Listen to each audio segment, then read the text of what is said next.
Because when you're thinking of victims of this awful world, you think of Michelle Obama and how terrible we've all been to her. This woman is a one-woman destitution derby. Every time we check in on her at her podcast, she is feeling sorry for herself. She is criticizing Barack Obama or this country. She never has a positive word to say. Divorce rumors continue to escalate for the Obamas. Hopefully they can settle it like men. Terrible that you would applaud that. Michelle Obama has openly admitted that she and Barack sleep in separate bedrooms. Here's how it works. She sleeps downstairs, and he likes men. My goodness, you want to talk about the most overrated political hype of a generation? It would go to Michelle Obama. Anyway, that's just a side note that's been on my mind for a while. I'm happy to make fun of her look. It's very strange. It was Benny Johnson who dubbed that one hairstyle the Stegosaurus. I'm not getting into that. She three bumps on the back, Stegosaurus. It's very strange. Michelle Obama, a national treasure or the queen of political illusion? For years, she's been hailed as the epitome of grace, intellect, and integrity. Every word she speaks is dissected, every gesture analyzed, and every book she writes becomes a bestseller. But what if everything we thought we knew about Michelle Obama, the picture-perfect moral compass of America, wasn't as it seemed? Rumors have swirled, and not just about her relationship with Barack, but about her true motivations and political ambitions. From sleeping in separate bedrooms to the way she's turned media appearances into an art form, there's more to the former First Lady than meets the eye. Is Michelle Obama truly the beacon of hope she projects to be, or is there something much darker lurking beneath the surface? Stick around as we dive into the untold side of Michelle Obama, one that might just change the way you see her forever. Michelle thinks American men suck. Let me warn you, your rage does not exist in a vacuum. If we don't get this election right, your wife, your daughter, your mother, we as women will become collateral damage to your rage. To the women listening, we have every right to demand that the men in our lives do better by us. We have to use our voices to make these choices clear to the men that we love. Our lives are worth more than their anger and disappointment. What's that pitter-patter sound I'm hearing in the background? It's the footsteps of Barack running to vote for Trump. So, Kat... Is it true? Michelle and Barack Obama reportedly sleep in separate bedrooms. The speculation has taken the internet by storm, leaving people wondering what's going on behind the scenes of this seemingly perfect political power couple. While Michelle has kept a tight lid on their personal life, some say the sleeping arrangements are more than just a quirky detail. The rumor suggests that Michelle prefers the solitude of her downstairs bedroom, while Barack sticks to the upper floor. Now, that might sound like a minor issue to some, but when you're in the public eye, every detail gets magnified. So why separate bedrooms? Is it a sign of a deeper rift, or just a need for space after years in the White House spotlight? Speculation aside, it's clear that this story raises more questions than it answers. And as we dig deeper, things start to get even more complicated. Michelle Obama, listen to this. And at this phase of my life, I'm in therapy right now because I'm transitioning. You know, I'm 60 years old. I've finished a really hard thing in my life with my family intact. I'm an empty nester. My girls are in, you know, they've been launched. And now for the first time, as I've said before, every choice that I'm making is completely mine. I now don't have the excuse of, well, my kids need this or my husband needs that or the country needs that.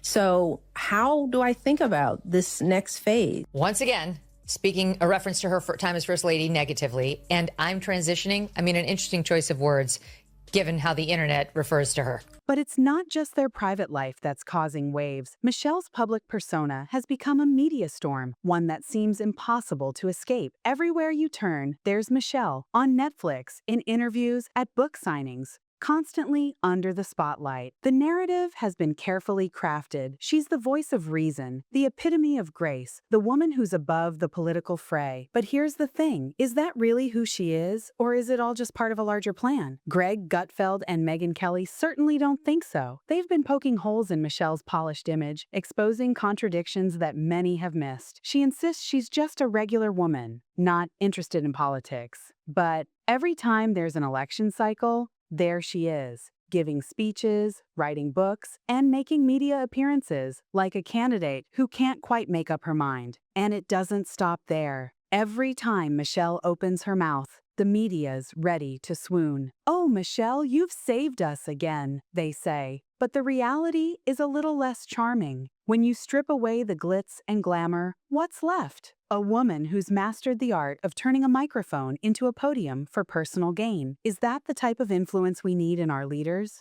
They know that they're having a hard time with men. Right.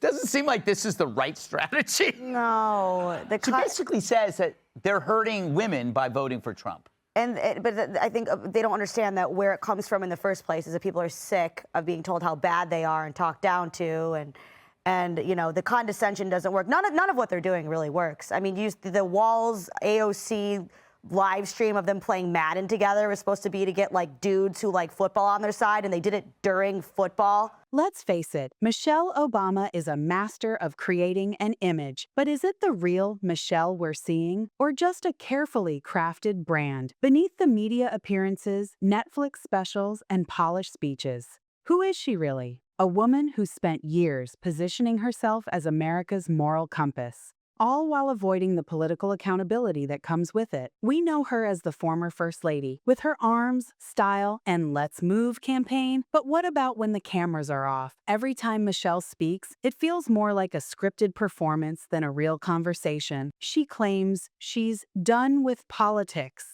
Yet she's everywhere. From Netflix to talk shows, never shying away from the spotlight. Michelle wants the admiration and recognition without the responsibility or scrutiny of actual political involvement. She talks about unity and progress. But behind the speeches, Michelle's building an empire, preaching fairness while living in luxury, pushing for social change while accumulating wealth. It starts to feel a little too convenient. The more we look, the clearer it gets. Michelle Obama is an expert at staying above it all while quietly pulling the strings behind the scenes. Republican women are too dumb to make up their own minds about President Trump. They did it because they're men. Told them to after that ridiculous, remember that ad the Democrats ran with Julia Roberts voiceover where the women I remember. like secretly... It's our little secret.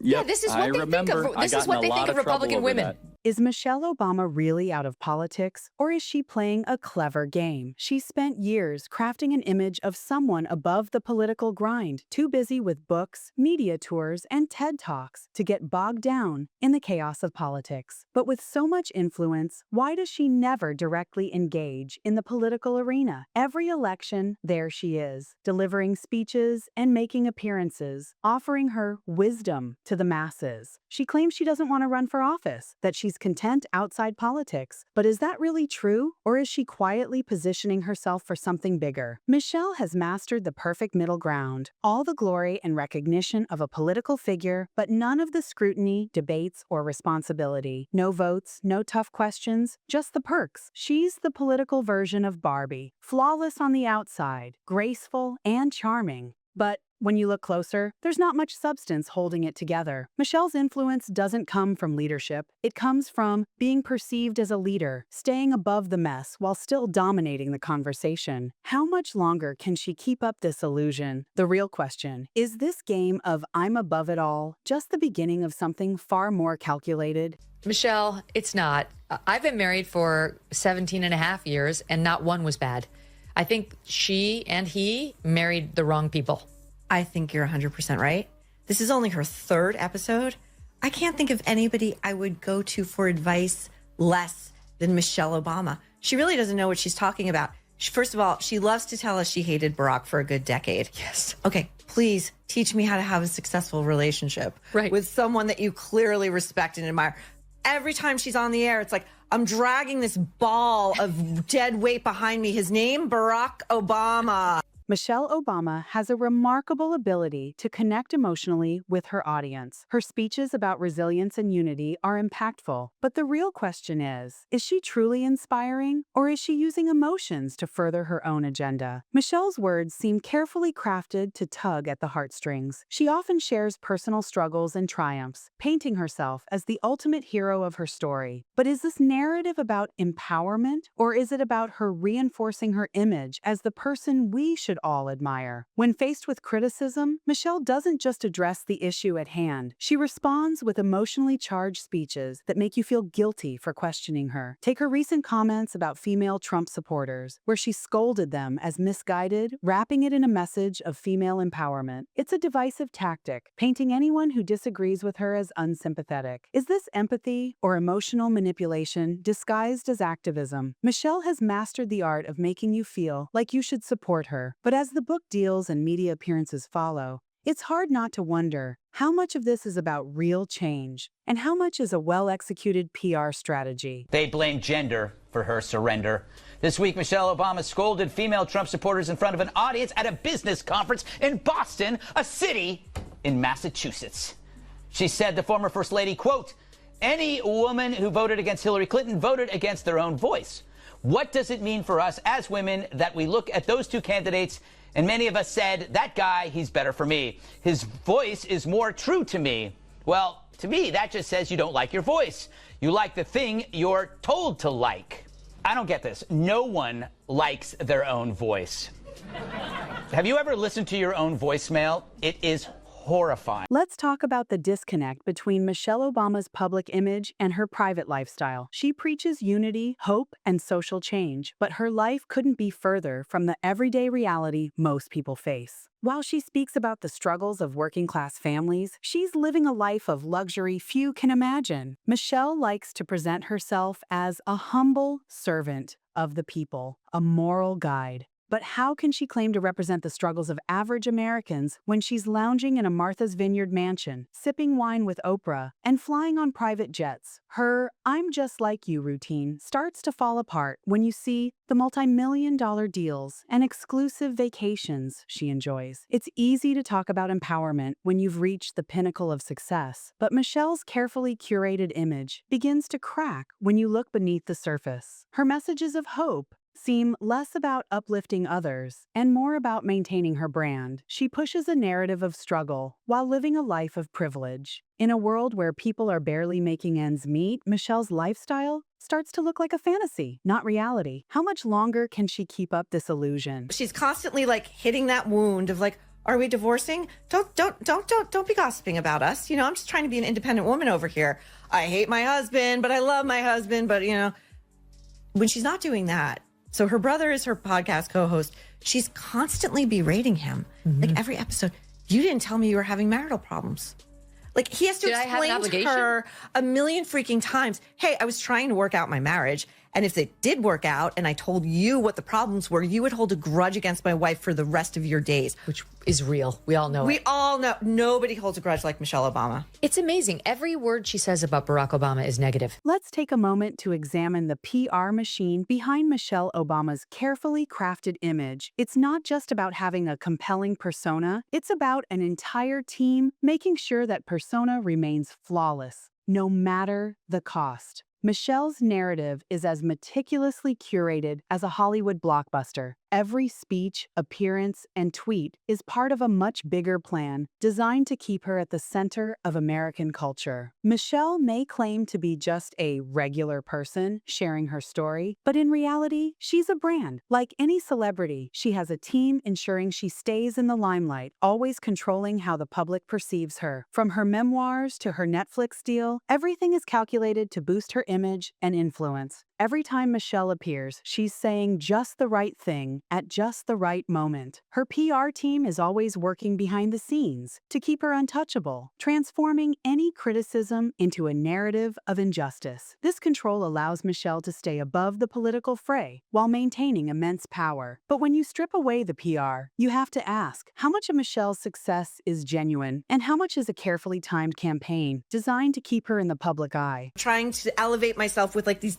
things on my head. It looks like Mickey Mouse. It's so like weird. The two ears up there, these two big balls on the left and the right of her head. Like, what kind of midlife crisis is she in the throes of right now? No, she's constantly. Did you see the other one where she had the three balls on the back of her head, and I think it was Benny Johnson was calling it her Stegosaurus cut. That's what it looks like the back of a Stegosaurus. Let's talk about Michelle Obama's next big move. For years, she's claimed she has no interest in running for office, but is that really true? In the world of politics, appearances matter, and Michelle has mastered the art of keeping her options open while maintaining the perfect "I'm not interested" stance. But if you look closely, the groundwork for a political campaign is already being laid. Every election cycle, Michelle's name pops up in the media without her ever officially declaring her candidacy. Whether it's a well-timed speech, an emotional interview, or her latest book release, she knows exactly how to stay relevant without diving into the messiness of electoral politics. She enjoys the perks, the admiration, the interviews, the adoring crowds, without the responsibility of being a candidate. Here's the catch. Michelle knows exactly what she's doing.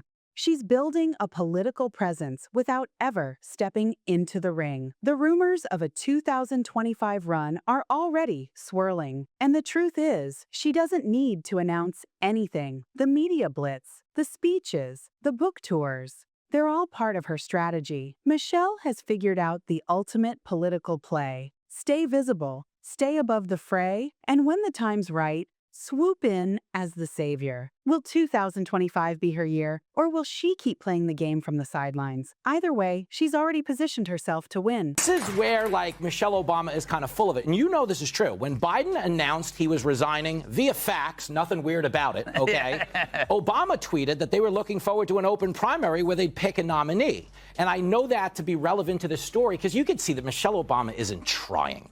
She accused Trump in that same speech of avoiding interviews. Yeah. On the same night he did a 3-hour interview. That's like accusing Chris Christie of avoiding pizza. So, what have we learned about Michelle Obama? The truth is, she's not just a former first lady or motivational speaker. She's a carefully crafted brand, playing the game of influence without ever having to follow the rules. From rumors of separate bedrooms to her constant media presence, Michelle has built an empire on the art of staying just above the fray while wielding immense political power. She talks about hope, unity, and empowerment, but her lifestyle, actions, and strategic media appearances reveal a much more calculated agenda beneath the surface. Is Michelle Obama a true advocate for the people, or is she simply a political version of a pop star, selling inspiration while avoiding any real accountability? The answer is complicated, but one thing is clear. She's mastered the illusion of influence. She can be as close to the political arena as she wants without ever stepping into it, reaping admiration, power, and wealth without the consequences. Looking ahead to 2025, we have to ask, will Michelle stay on the sidelines or finally step into the political ring? One thing's for sure, Michelle Obama isn't done yet, but whether that's a good thing is something we'll have to wait and see. Next time you hear her name, remember, the woman who claims to be above politics might just be the one pulling the strings. And that, my friends, is the real power move.